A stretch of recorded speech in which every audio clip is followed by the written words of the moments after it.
ಸರಿ, ನೀವೀಗ ವಿಶ್ರಾಂತಿ ತಗೊಳ್ಳಿ. ನಾನೇ ಊಟಕ್ಕೆ ನಿಮ್ಮನ್ನು ಬಂದು ಕರಿತೀನಿ.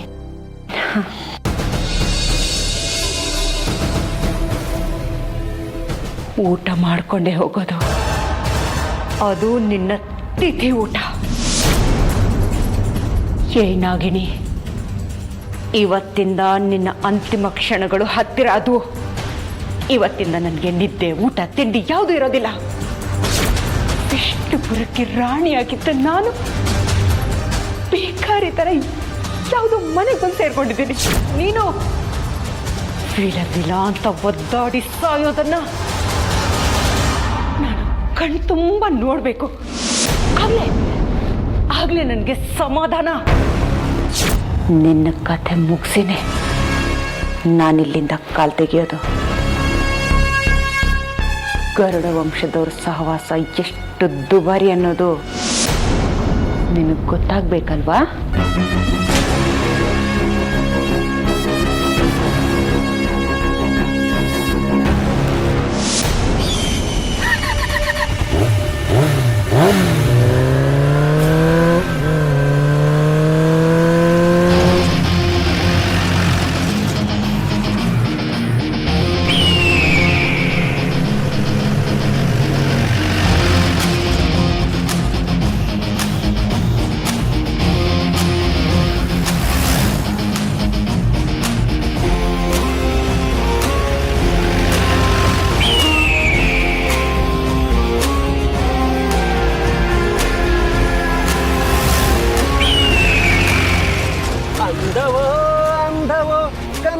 ನಾಡು ಏಹೇ ಓಹೋ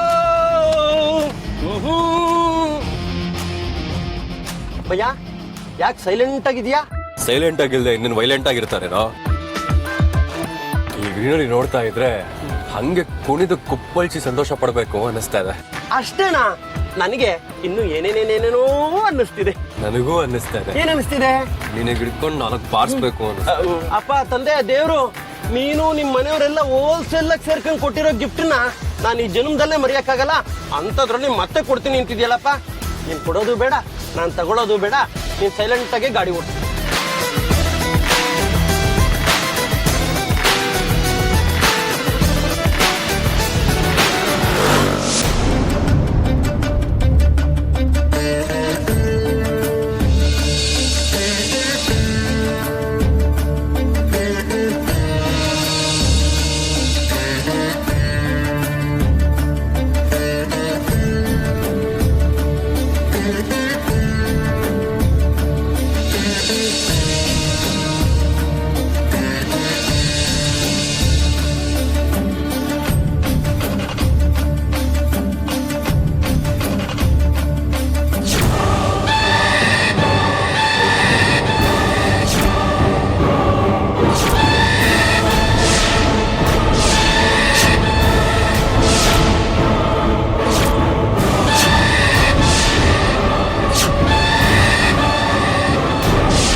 ಪರಮೇಶ್ವರ, ನಿನ್ನನ್ನು ಧ್ಯಾನಿಸ್ತಾ ಇರಬೇಕಾದ್ರೆ ಇಂಥ ಅಪಶಕನದ ಸೂಚನೆ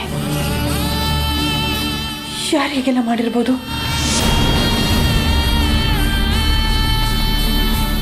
ವಿಷ್ಣುಪುರದಲ್ಲಿ ಗರುಡ ದೇವರ ಭಗ್ನ ಆಗಿದ್ದಕ್ಕೆ, ಹಾಗೆ ಶತ್ರುಘ್ನನ ಸಾವಿಗೆ ನಾನೇ ಕಾರಣ ಅಂತ ಆ ಸೌಪರ್ಣಿಕ ನಮ್ಮ ಮನೆಗೆ ಬಂದು ಸೇರಿರ್ಬೋದಾ? ನನಗೇನಾದರೂ ಅಪಾಯ ಆದರೆ ಅದು ಅವರಿಂದ ಮಾತ್ರ. ಅವಳ ವಿಚಾರದಲ್ಲಿ ನಾನು ಸ್ವಲ್ಪ ಎಚ್ಚರವಾಗಿರಬೇಕು. ಪರಮೇಶ್ವರ, ನಿನ್ನ ಶ್ರೀರಕ್ಷೆ ಸದಾ ನನ್ನ ಮೇಲಿರಲಿ.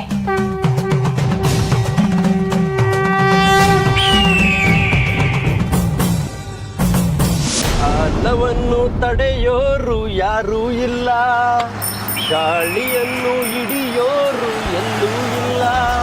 ನಿನ್ನಿಂದ ನನ್ನ, ನನ್ನಿಂದ ನಿನ್ನ ಬೇರೆ ಮಾಡಲು ಎಂದೂ ಆಗಲ್ಲ.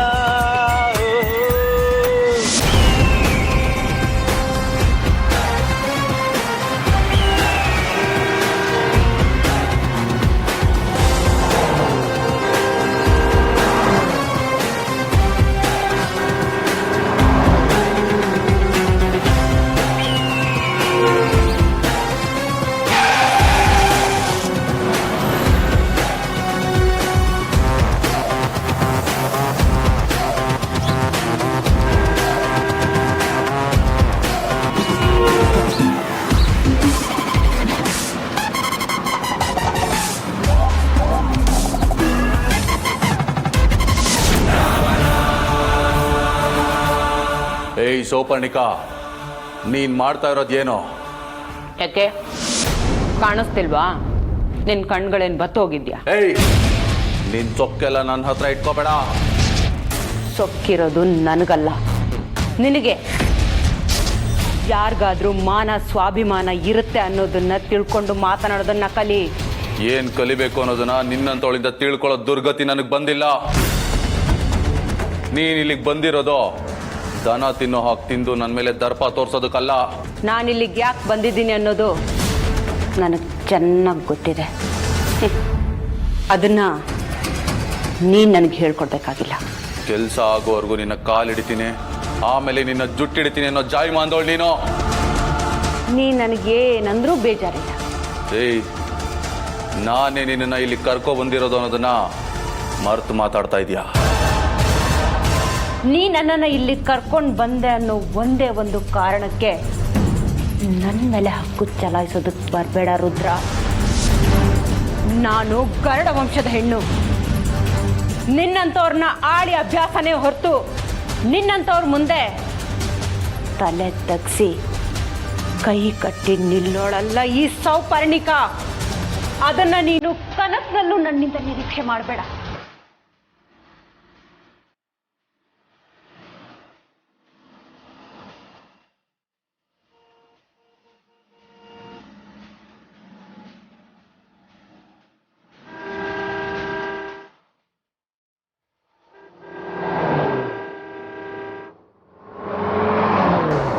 ಯಾಕೆ ಭಯ ಇಲ್ಲಿ ನಿಲ್ಲಿಸ್ತೆ? ಏ, ಚಳಿ ಚಳಿ ಆಗ್ತಾ ಇತ್ತಲ್ಲ, ಅದಕ್ಕೆ ಟೀ ಅಂಗಡಿ ಹತ್ರ ನಿಲ್ಲಿಸ್ತಾ ಇದ್ದೆ. ಅಯ್ಯೋ ಭಯ್ಯ, ನಿಂಗೆ ಸ್ವಲ್ಪನೂ ಟೇಸ್ಟೇ ಇಲ್ಲ. ಯಾಕೋ? ಚಳಿ ಚಳಿ ಆದ್ರೆ ಯಾರಾದ್ರೂ ಟೀ ಅಂಗಡಿ ಹತ್ರ ಗಾಡಿ ನಿಲ್ಲಿಸ್ತಾರಾ?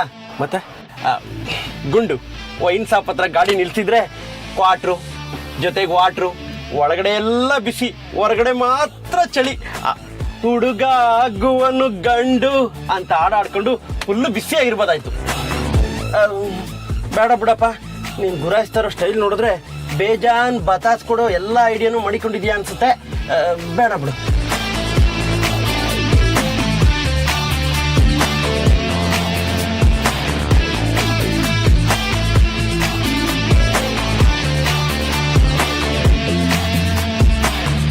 ಇದು ಯಾಕೋ ಅತಿ ಆಯ್ತು. ನಿನ್ನ ಮಿತಿಯಲ್ಲಿ ನೀನಿದ್ರೆ ತುಂಬಾ ಒಳ್ಳೇದು. ಇಲ್ಲ ಅಂದ್ರೆ ನೀನೇನು ಮಾಡೋದಕ್ಕಾಗಲ್ಲ. ಏನು ಹೇಳ್ದೆ ನೀನು? ನನ್ನನ್ನು ಇಲ್ಲಿ ಕರ್ಕೊಂಡ್ಬಂದೆ ಅಂತ ತಾನೆ? ನೀನು ಕರ್ಕೊಂಡು ಬರದೇ ಇದ್ರು ನಾನಿಲ್ಲಿ ಬಂದೇ ಬರ್ತಿದ್ದೆ. ರುದ್ರ, ನನಗೆ ಒಂದು ಕಲೆ ಸಿದ್ಧಿಸಿದೆ. ಅದೇನು ಗೊತ್ತಾ? ಯಾರ್ಯಾರಿಗೆ ಎಲ್ಲೆಲ್ಲಿ ಮೋಸ ಮಾಡಬೇಕು, ಯಾರ್ಯಾರನ್ನ ಹೇಗೆ ನಂಬಿಸ್ಬೇಕು, ಯಾರ್ಯಾರಿಗೆ ಎಲ್ಲೆಲ್ಲಿ ಚಟ್ಟ ಕಟ್ಟಬೇಕು ಅನ್ನೋದು.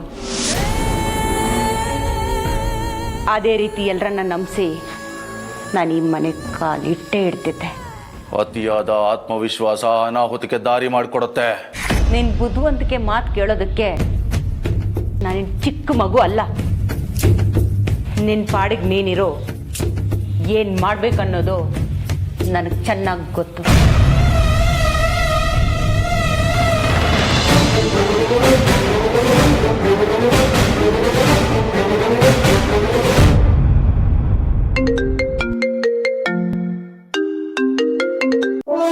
ಹಲೋ. ಹೇ ಮಗ, ಎಲ್ಲಿದ್ದೀರೋ? ನಾನು ಇವಾಗ ಕಾಳಿಂಗಪುರಕ್ಕೆ ಹೋಗ್ತಾ ಇದೀವೋ. ಕರೆದಿದ್ರೆ ನಾನು ಚಂದನ್ ಕೂಡ ಬರ್ತಿದ್ವಲ್ಲೋ. ಒಂದು ಕೆಲಸ ಮಾಡಿ, ನಾನು ನಿಮಗೆ ಹೋಮ್ ಸ್ಟೇ ಅಡ್ರೆಸ್ ಕಳಿಸ್ತೀನಿ, ಅಲ್ಲಿಗೆ ಬಂದ್ಬಿಡಿ ನೀವು. ಸರಿ ಬ್ರೋ. ಸರಿ ಕಣ, ಓಕೆ ಬಾಯ್. Bro tea.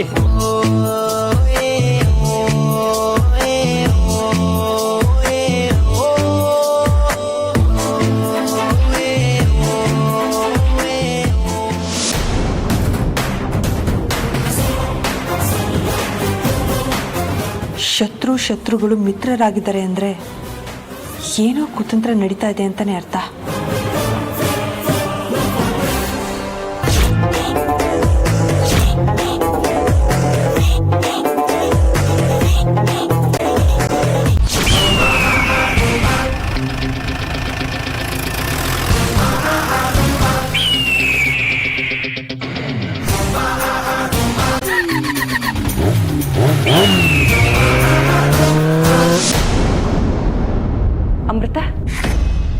ಏನು ಮಾತಾಡದೆ ಸುಮ್ಮನೆ ಇದೆಯಾ? ಏನು ವಿಷಯ? ಅದು ಕೆಳಗಡೆ ಎಲ್ಲ ಊಟ ಮಾಡೋದಕ್ಕೆ ಕಾಯ್ತಾ ಇದ್ದಾರೆ, ಅದಕ್ಕೆ ಕರೆಯೋಣ ಅಂತ ಬಂದೆ. ಹೌದಾ, ನಡಿ ಬಂದೆ.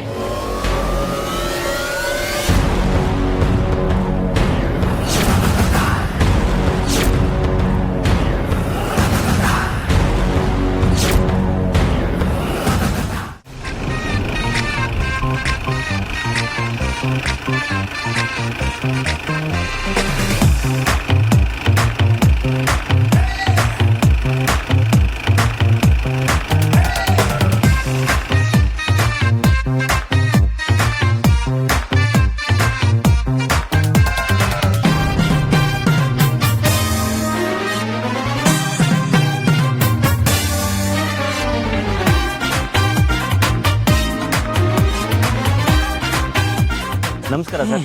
ನಮಸ್ಕಾರ. ನಮಸ್ಕಾರ. ನೀವು ಅರ್ಜುನ್ ಅವರಾ? ಅಲ್ಲಪ್ಪ, ಅರ್ಜುನ್ ಫ್ರೆಂಡ್ ನಂದ ಅಂತ. ಮತ್ತು ಸ್ವಲ್ಪ ಸೈಲೆಂಟ್ ಆಗಿರಿ. ಸರ್, ನಿಮ್ಮ ರೂಮ್ ರೆಡಿ ಇದೆ. ನನ್ನ ಬಗ್ಗೆ ನಿಮಗೆ ಸರ್, ನಿಮ್ಮ ತಂದೆಯವರು ನೀವು ಮತ್ತು ನಿಮ್ಮ ಫ್ರೆಂಡು ಇವತ್ತು ಬರೋದ್ರ ಬಗ್ಗೆ, ಹಾಗೆ ನಾಳೆ ನಿಮ್ಮ ದೇವಸ್ಥಾನ ನೋಡೋದ್ರ ಬಗ್ಗೆ ಎಲ್ಲ ಹೇಳಿದ್ದಾರೆ ಸರ್. ನಾಳೆ ನಿಮ್ಗೆ ದೇವಸ್ಥಾನ ತೋರ್ಸೋಕೆ ಅಂತಲೇ ಒಬ್ಬ ಹುಡುಗನ ರೆಡಿ ಮಾಡಿದ್ದೀನಿ. ಆ ರೂಮ್ ಕೀಸು? ಸರ್, ರೂಮ್ ಬಾಯ್ ಕ್ಲೀನ್ ಮಾಡ್ತಿರ್ಬೇಕು, ನೀವು ಅಲ್ಲೇ ಹೋಗಿ ಸರ್. ಓಕೆ.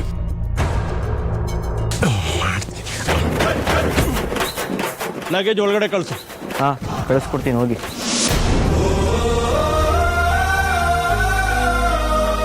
ಅಮೃತ, ನೀನು ಕೂತ್ಕೊಮ್ಮ, ನಾನು ಬಡಿಸ್ತೀನಿ. ಅಯ್ಯೋ, ನೀವು ನಮ್ಮ ಮನೆ ಅತಿಥಿ, ಕೂತ್ಕೊಳ್ಳಿ. ಸಾಯಕ್ಕೆ ಹೋದವ್ರನ್ನ ಕರ್ಕೊಂಡು ಬಂದು ಆಶ್ರಯ ಕೊಟ್ಟು ಜೀವದಾನ ಮಾಡಿದ್ದೀರ. ನಿಮ್ಮಂಥವ್ರ ಕೈಲಿ ಸೇವೆ ಮಾಡಿಸ್ಕೊಂಡ್ರೆ ಆ ಭಗವಂತ ಮೆಚ್ತಾನ. ಕೂತ್ಕೊಮ್ಮ.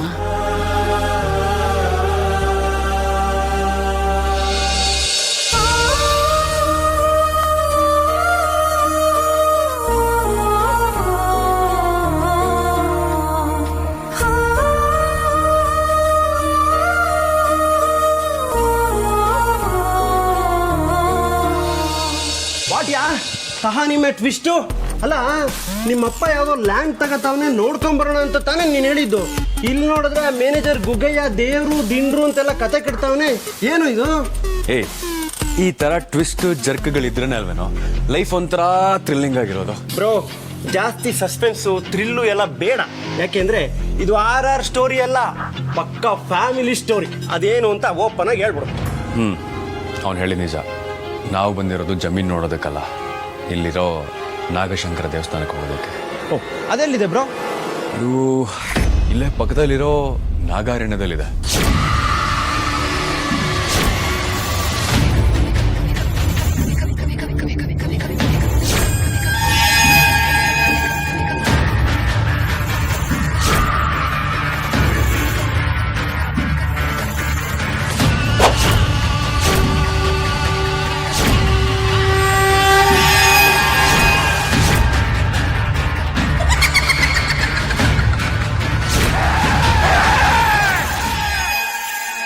ನಾಗಾರಣ್ಯನ ಹೆಸರು ಎಷ್ಟೊಂದು ಭಯಂಕರವಾಗಿದೆಯಲ್ಲೋ. ಅಲ್ಲಿ ಬರೀ ಗಿಡಗಳಿರುತ್ತಾ, ಬರೀ ಹಾವುಗಳೇ ಇರುತ್ತಾ? ಇನ್ನೂ ಹೆಂಗೋಯ್ತಾನೆ. ಬಂದೇ ಇರೋ. ಅತ್ತೆ ನಿಮ್ಮ ವಂಶದ ಬಗ್ಗೆ ಹೇಳ್ತಾ ಇದ್ರು. ಅಂಥ ದೊಡ್ಡ ವಂಶದಲ್ಲಿ ಹುಟ್ಟಿ ಇಷ್ಟು ವಿಧೇಯತೆಯಿಂದ ವಿನಯತೆಯಿಂದ ನಡ್ಕೋತಾ ಇದೆಯಾ ಅಂದರೆ ನಿನ್ನ ರಕ್ತದಲ್ಲೇ ಸಂಸ್ಕಾರ ಬಂದಿದೆ ಅನ್ನೋದು ಗೊತ್ತಾಗ್ತಾ ಇದೆ. ಎಷ್ಟೇ ಇದ್ರೂ ಇಲ್ದಾಗೆ ತಗ್ಗಿ ಬಗ್ಗಿ ನಡೆಯೋದನ್ನ ನಮ್ಮ ಅಪ್ಪ ಅಮ್ಮ ನನಗೆ ಚಿಕ್ಕ ವಯಸ್ಸಿನಲ್ಲೇ ಕಲಿಸ್ಬಿಟ್ಟಿದ್ದಾರೆ ಅಕ್ಕ.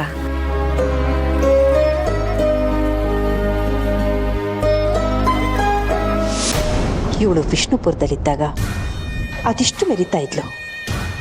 ಈಗ ನೋಡಿದ್ರೆ ಇಷ್ಟೊಂದು ತಣ್ಣಗಿದ್ದಾಳೆ.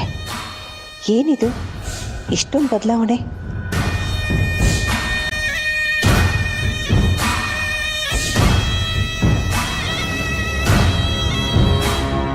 ನನ್ನ ಕೈಲಿ ನಂಬಕ್ಕಾಗ್ತಿಲ್ಲ. ಇಲ್ಲ, ಇವಳು ಏನೋ ಉದ್ದೇಶ ಇಟ್ಕೊಂಡೆ ಈ ಮನೆಗೆ ಬಂದಿದ್ದಾಳೆ. ಅದೇನು ಅಂತ ಆದಷ್ಟು ಬೇಗ ತಿಳ್ಕೋಬೇಕು.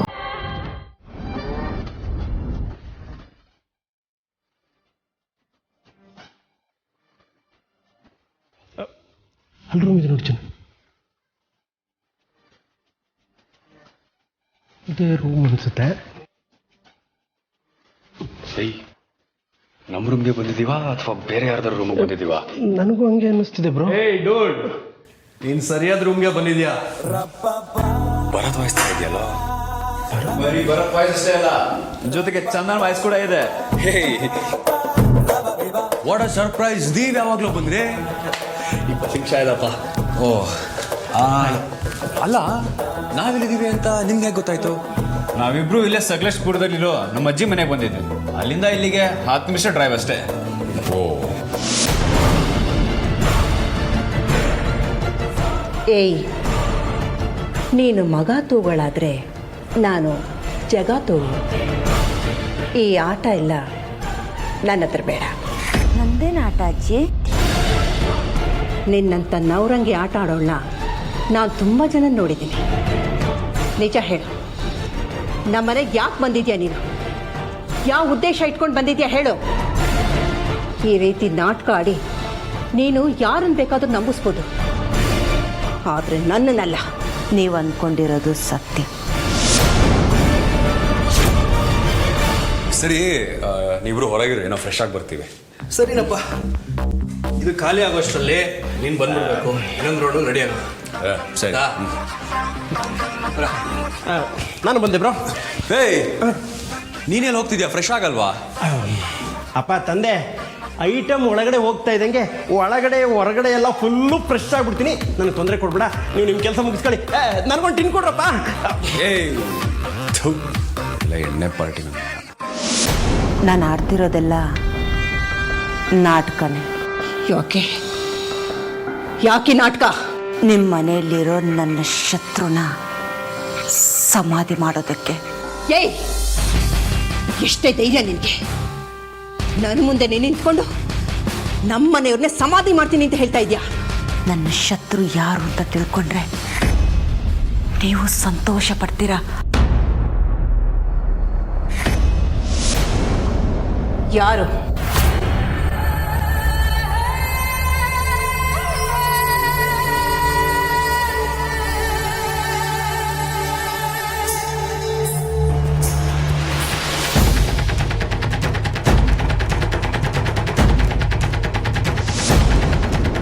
ನಮ್ಮ ಮನೇಲಿ ಯಾರನ್ನ ಕೊಲ್ಬೇಕು ಅಂತ ಬಂದಿದ್ಯಾ ನೀನು? ನಿಮ್ಮ ಮಗನ ಹೆಂಡತಿ ಅಮೃತನ.